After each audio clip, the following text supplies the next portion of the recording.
All right, so here's how to change your air filter on your little kid's bike. If you look through here, you can see it's this piece down right here. So you can get to it. You can either take off the plastics, which isn't that hard. It just pulls right off. Or if you're lucky, you can get up underneath here and you can see it right there. And it's got screws or heads like that, so you can unscrew it. So right now, I've got it unscrewed already.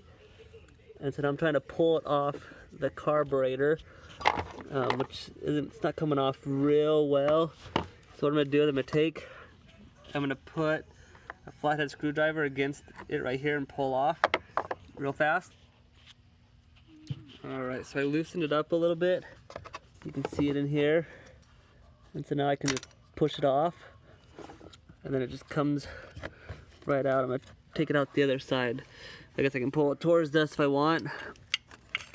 So there it is. It's a little bit smaller than the one I have on. I got this one right here from Amazon. And so what you're gonna do next is you're gonna put this little thing on here, and what you're gonna do is you're gonna screw this tight once you get on the carb. So this part goes over the air intake. You can see it's missing it now. Let me get my phone set up here for you. Okay, got my phone set up.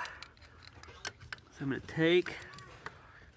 put it over the top. You gotta make sure you get it all the way around, a good seal, or else you'll get dust and dirt into your carburetor.